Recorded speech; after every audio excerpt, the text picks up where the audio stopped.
I think what is toughest to crack is, especially in a graduate recruitment cycle, is that part of interview where you have to talk to yourself looking at a camera. And people, oh God, they do so many stuff. There are these invisible sticky notes. People have stuck sticky notes just at the line of sight of their camera, looking at it and reading. We know you are reading. You are just giving me the same information as CV. Okay, tell me, talk to me about something about yourself. It is like, I'm an MBA candidate, I work for this. No. So you're not a good consultant if you say you have a problem. It's like, yeah, I didn't know that. So yeah, that's why I'm here, right? So you are there and you're not also there to give them a crystal clear answer in 30 minutes. It's like, I've been running this company for 30 years and now you tell me that in 30 minutes I'm wrong. Hello, everybody, and welcome to this week's episode of the Harne podcast. This is the last part of my conversation with Srikanth Raghavan on how to get into consulting. If you haven't seen the previous two episodes, I highly recommend that you check them out first before watching this one.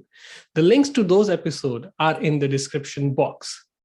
This episode will focus on the interview process in consulting and life in Canada, the expectations versus reality after graduation. Please like, comment, and subscribe to the channel, and make sure you press that bell icon. Now let's get this conversation started. And now let's talk about the next step in recruiting. As you said that you are the one who recruits people, you do the recruiting. So once they get through that resume selection, the next step is, of course, the interviews. Yes. So how does one go about preparing for those interviews? And especially the case interviews, because I believe those are the ones which are the toughest to crack. Yes. Okay. First of all, I beg to differ that case interviews are toughest to crack, because I think what is toughest to crack is, especially in a graduate recruitment cycle, is that part of interview where you have to talk to yourself looking at a camera. The first round, and we are not programmed to do it. And if you get through that, you probably would end up in a case round, but that is the first round. So I'll break down the different rounds, give you a few pieces of insights from a recruiter perspective, again, bringing in that empathy flavor about what we want to hear. And then we can move from there. So first round is usually in a graduate cycle, and it's not for experienced hires. It doesn't happen for people you who are moving within industry, but it happens especially if you're applying through a B school route, is to have that video round. And many companies for the big fours, it would also be accompanied with the one-page slide that you might have to build on a given case or a situation, do your assessment and give it there. So what is important in it? Be acclimatized to camera, and that is a new paradigm. You're no more working with people in person. You're no more going to client sites. It is 90% work from home. So if you're shy of being on camera, you better get used to it, because I don't think there is a way around it. So everyone has smartphones, selfies. Do a selfie chat. Many times, and especially right now, also when I'm talking, I can't see my thumbnail, which is so little, and I can't see how I'm coming across. So probably doing that homework of recording yourself, talking to your own self, and talking about what have you done in your life will give you a lot of idea about how you come across as an individual, as a personality. And it could be everything, how you are dressed, what is your background, is the lighting right, is your hair on point, are you way too expressive and animated, or are you way too dead or like a log, right? And having that modulation in your voice, right? And people who have done a lot of debates in school and extemporaries in school, they would find it super easy because we are animated, as you could look at me. I think that is first. And making it personable, you do not, and people, oh God, they do so many stuff. There are these invisible sticky notes. People have stuck sticky notes just at the line of sight of their camera, looking at it and reading. We know you are reading, right? And we are and again, we are not hiring chat GPTs. There is a chat GPT already. We don't need that. So we need people who can do more than an algorithm, right? So it's okay if you fumble, right? Because that's how you would generally talk to somebody. You're not going to be an Alex or a Siri talking to someone. So do that, first of all. Get used to it and try to be normal. It's just have conversations, make the other person laugh, as I said, and try to tell me something about you that's not on your CV. And that is the biggest mistake that people do in across interview rounds, behavioral, your video round, or anything. You are just giving me the same information as CV. Okay, tell me, talk to me about something about yourself. It is like, I'm an MBA candidate, I work for this. No, you are more than your designation. You are more than the MBA degree that you hold. When I'm asking you, tell me something about yourself, tell me who you are as a person, you know. So I would say that, oh, I'm Shrikant. I come from India. I have a small family of three, my parents and I. So we call ourselves the Three Men Army for the right reasons. And the whole story that I probably told you, right? So my mom came down and she told me that I need to, I'm getting complacent. I moved here. That's not on my CV, but it covers the aspects that I'm going to talk about. And it tells you that from what place am I coming from and makes you, I wouldn't say interesting, makes you human about it, right? True. So that is something that you need to make sure that you're doing for all your rounds.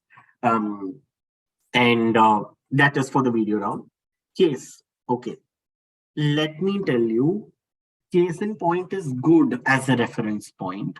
These BCG websites, Bain, oh my God, people are sending me left, right links, McKinsey interview, market entry, strategy, this, that, SWOT. Yes, okay, fine. But every book says that when you're solving a case, you don't talk about the framework, right? Mhm. You will be deducted marks if you said that, oh, using the BCG 4x4 matrix, your company lies in a dog, right? That's people are going to like die, right? So that's not going to happen. What are we looking in a case now? We are looking at multiple aspects. We are looking at your communication skills, your ability to organize your thoughts, your ability to deconstruct a problem, and the logical process of how you are approaching it. And again, a consulting answer, there is never a right or a wrong answer uh, in a case round. It just needs to be logical, right? What will you do if you are the person in this role? And what is the role that you are assuming? You are not, um, you are helping probably very high value clients. If you're applying to the likes of Big Four, you're applying to humongous organizations who are coming to you with a problem in their hand. So you're not a good consultant if you say that you have a problem. It's like, yeah, I didn't know that. So yeah, that's why I'm here, right? So you are there, and you're not also there to give them a crystal clear answer in 30 minutes. You're like, I've been running this company for 30 years, and now you tell me that in 30 minutes I'm wrong, right? You are a therapist basically in your field to the company. You help them think about different perspectives of that problem, which is represented by way of questions to your interviewers, right? So many people who are so self-absorbed in their head, they would listen to a case, and I did it. I'm guilty as charged that I did it in one of my interviews, where they gave me the case. I didn't ask any question. I'm just solving, and I was so pigeonholed into that framework. And unfortunately, MBA does that to you, right? Mhm. Because we live and breathe frameworks, we live and breathe acronyms, we live and breathe methodologies that we tend to focus on those methodologies. But what these methodologies are giving you are a logical flow of thought, right? That's what you need to bring in, right? Um, and I think building that vocabulary in your MBA and through this journey, that all these formulae, the current ratio or your liquidity ratio or debt equity ratio, these are logically some things that you would do to understand the company, right? You would want to see that, oh, how much liquid cash do I have? You are going to minus, you are going to use two figures and subtract those, right? And that's exactly what you have to do here. You cannot cram up the terminologies which we are programmed to do in India, right? And that's exactly, you do the opposite in a case round, which is why we find it difficult and nerve wracking, because we are like, oh, this doesn't make sense. And God forbid, if you come to human capital, there are no reference cases for human capital in itself. You go to case in point, there will be two questions. Everybody has done that, and nobody asks that questions to you in an interview, right? Especially in my field, if you come in, you have to be very human in terms of deconstructing the problem. When in doubt, ask a question, right? Um, and ask them, oh, how do I do this? Okay, is this what you're looking at? Is my understanding of this question correct? And state your assumptions. Everything is not implied, right? If I'm assuming this to be 10%, who's going to tell me that, right? So state your assumptions clearly. And one of the things that many people don't tend to do, to rather, is in case they become so theoretical, everybody is Newton, they are just giving their three principles, every action has equivalent or opposite reaction. But think, why are you here? You're here as a subject matter expert. Tomorrow you would be considered as an expert in this field when you're going in front of clients. So you have to give your answers in a way saying that, oh, this is what your context is and this is what the number says. But in my experience, when I worked with this company, we had a similar situation. We resorted to a similar solution, but that didn't work. So with my experience, I would recommend that though this looks good on paper, the practical approach might be to do this. And that is the point where even if you're applying for a consultant role, you will be accepted for a senior consultant role because you are bringing that additional value. And that's what I meant by walking the talk, being who you want to be before the interview so that you're able to emulate those skills in the interview. And eventually, the last thing that many people forget to do, and I insist them on doing this when I'm falling short of time, is to summarize your case. In those 45 minutes, you are talking about a lot of stuff. In the beginning, it takes a lot of time for you to get acclimatized to this whole situation and kickstart a case. And there are multiple parts to a case, right? Question 1, 2, 3. You jump from 1, 3, and then go to 2 because the conversation happens that way, right? But eventually, at the end, as an interviewer, I have to put tick boxes in the sheet that I have to evaluate on, make my life easy. So come back to me and say that you asked me this question. With this discussion, point A, B, C were our approach. You asked me question number 2. This is the answer to that. Point C, this is the answer to that. Have I answered all your questions? Are you content with it? Or do you want me to build more on this? That is a case round.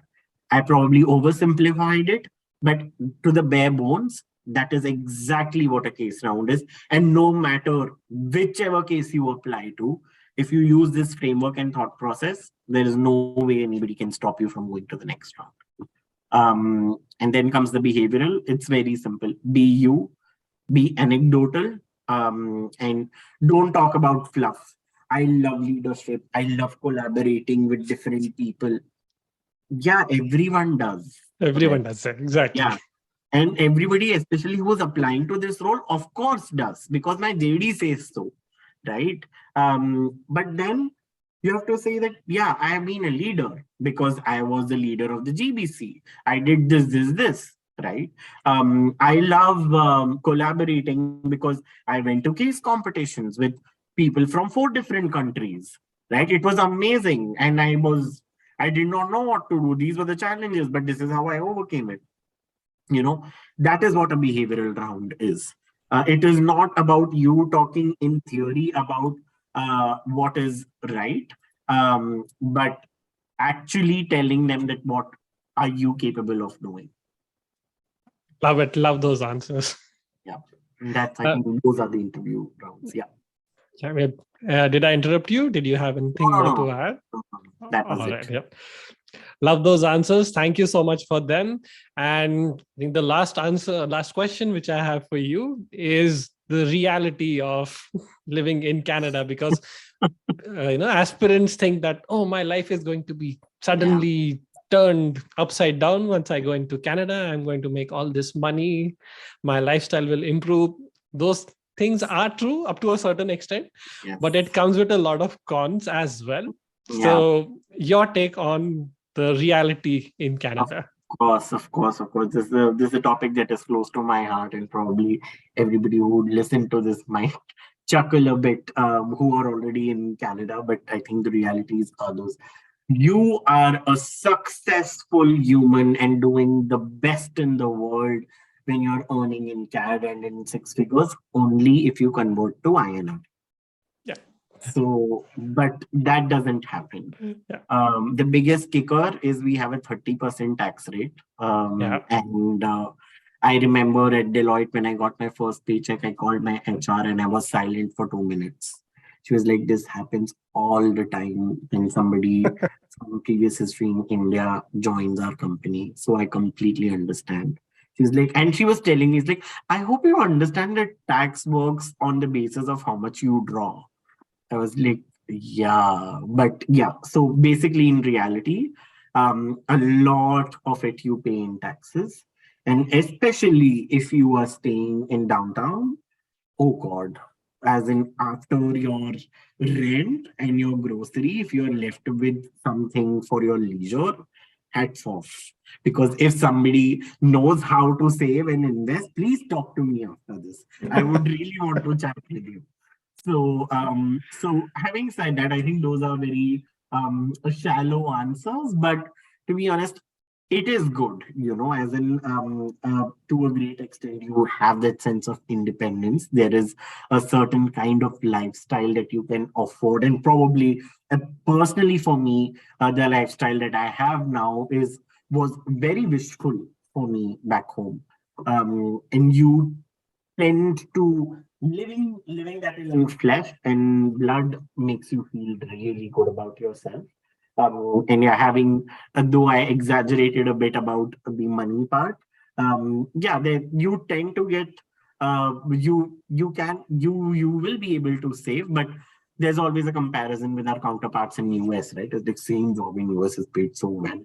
So, but period. The fact is you're not in US, so make peace with it. Right. So, and I still do it. I had this conversation with a friend of mine, and she's like, that's not an apples to apple comparison. You're here and then you're talking about there. And I think things quadruple once you come into the economy. You want to buy a home, you want to buy a car, and then you feel that, oh, I don't draw enough. So I think that's a regular circle of life. Um, Having said that, for the people who are coming abroad, think very hard and carefully. Uh, Things are much different once you come here, and we do not realize this when we are in India, in terms of how easy our life is. We have a lot of we tend to get paid more, but you are the one doing everything. I bet you at this point of time who is in the mid, or probably anyone who draws less than 200,000 or even 250,000, if they have a permanent maid at their home who comes and cleans and cooks their dishes on a daily basis, nobody does it. And as much as you think make we can do this, yeah, do it for 2 days. You'll realize what that is, because every time, especially for the first 3 years, I would call my parents up. I was like, how did you do this? How did you do it? And it is very, very difficult. And as much as you get the flavor of independence, you are on your own, going out at 12, coming back at 6 a.m., nobody to stop you, having all the pleasures of the world, if I may say so. But I think that feeling of not having your family is very daunting. And probably you'll get to know that. And I think everyone has gone through this, especially as students, is the first time you fall sick, Uh, and that's when the reality slaps hard on your face. It's like, oh my God, what have I left? Because probably your laundry is piled up in this corner. You don't have even a couple of pair of new, fresh undergarments to wear. It's all in there. You had been procrastinating it for ever now. Your sink is overflowing. You can't get out of bed because you have super high temperature. And so you're a student, so forget about ordering out. So it is difficult. It is, and if you must have the stomach to bear through all of that, because that is going to be the reality ahead. And that's the cost of independence that comes along. B, stop investing in, I wouldn't say stop. We all tend to invest in material stuff, but when you're abroad, you have to invest in people. You have to invest in people, because I heard this quote in Schulich in one of the leadership lectures, and it stuck to my heart. It said that if you want to go far, go alone. If you want to go further, go together. Right? And as much as philosophical that may sound, it's very true. You cannot do everything on your own. You need a shoulder to cry on. You need some people who understand you. We are social beings, right? We come from apes, and apes also live in groups, right? And you need those people. Invest in them. Please invest in them. And for any student who comes here, and it's actually much harder for people who come on work permit, because they directly get into a job, and professional relationships not many times fruition into personal friendships, and they tend to feel isolated and alone. And that's the worst feeling that you could ever have, in a land that's not your own. So invest in good people, and they would be there to support you, and you will know this once you um, come here. And there was this one thing that I wanted to say, which I'm not remembering now. But yeah. yes. The final thing is mental health.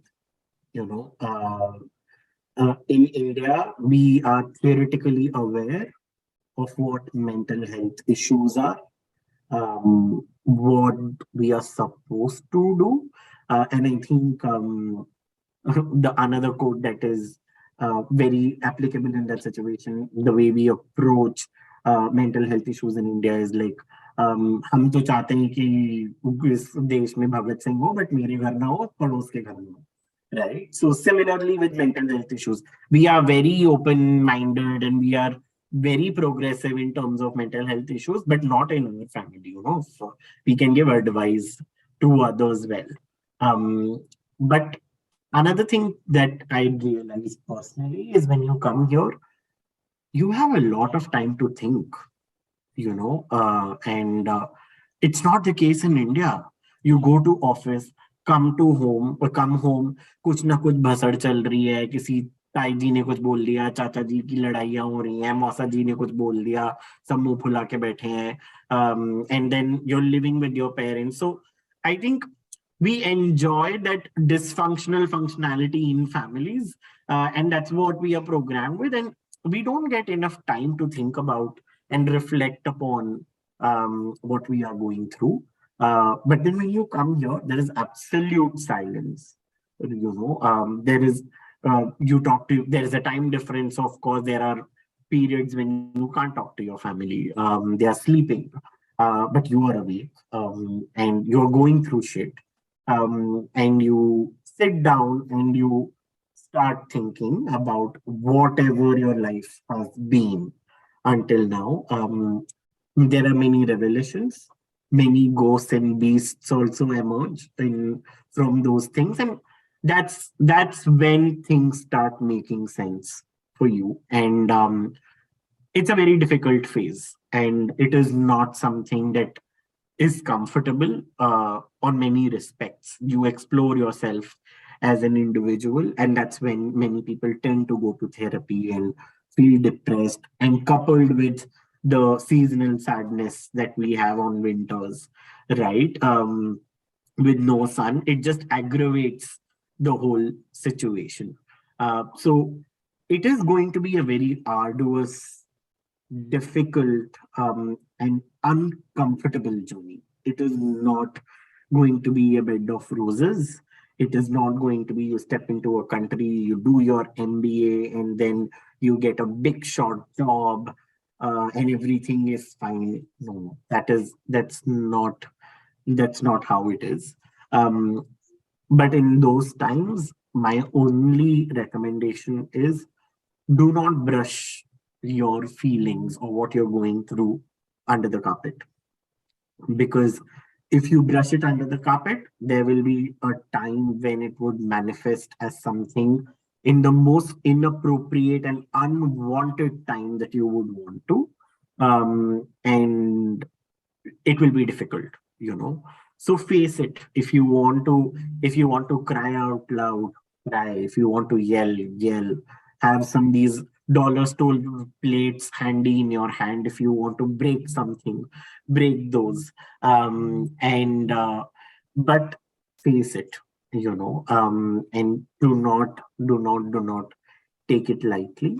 um and yeah, I think that is a part of growing up, and I think that's the first brush to adulting, because it's no more about you asking for pocket money. You're asking for something. You are earning your money. You have to invest it. You have to also save, and you have to also spend, right? So and you have to also file taxes Yeah. yearly.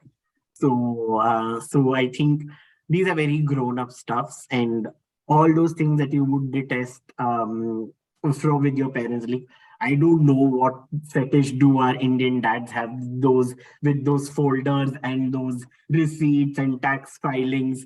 I think every dad in India is super organized in that Yeah. front.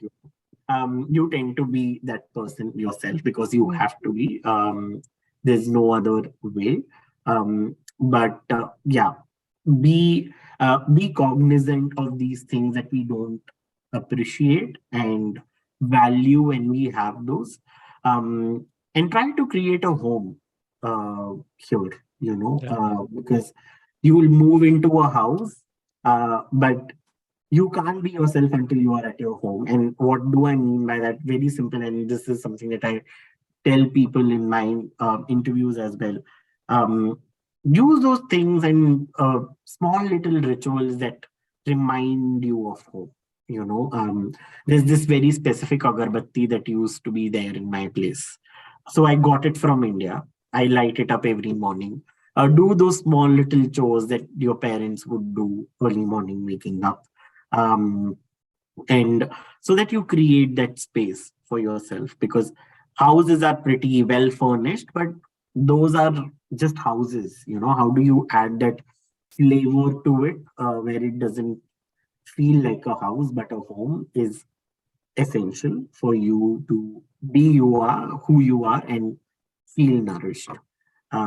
So talking all of this, and I have a friend also. He says that, oh, you North American people tend to complicate a lot of stuff. So I think probably many people might feel that this is complicating very small stuffs, but First world that's, problems. yeah, very first world problems. But I'm pretty much sure that when you are in the first world, you will appreciate how much lush and green was the grass back home. So yeah, No, that definitely.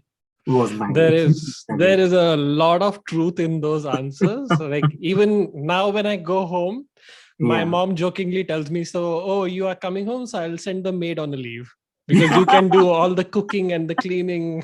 So why do I need the maid? Let her enjoy her day, some time off. You can help me out. So, Of course, of and course. one thing which I tell people who are planning to come to Canada is learn to cook. Learn Yes, to of cook your meal. That is course. a most essential skill. You Oh will yeah, need it over here. So yeah. please learn to You'll be cook. a rock star if you know how to cook good food. Of Yeah. course, ask my friends. So, but yeah, of course, I can't agree more. All right. Thank you, Shrikant. This was a very engaging, informative, and entertaining conversation with you. I Thanks a hope you lot come for. back for many more episodes with us. I would love to. See, as you can see, I love to go on a rant. So, yeah, I would love to be a part of future conversations as well. And I think it was a very good end to the week because I feel it was a lot of honest conversations. And as you would have known by now, I'm hardly a polished and a diplomatic person. I prefer to be candid. And I hope that this helps whoever listens to it. Yeah. We don't like polished peoples on this podcast. So you're always welcome. All Great. right. On that note, thank you again, Shrikant, and have a wonderful weekend. You too, you too. And all the best for your podcast series. I hope that it grows leaps and bounds in future. Thank you so much. And that was my conversation with Shrikant. I hope you enjoyed all the three parts. If you did, please subscribe to the channel, press the like button, give us a feedback in the comment section, and don't forget to press that bell icon. Until the next week, this is me, Raghavendra Harne, signing off. Take care.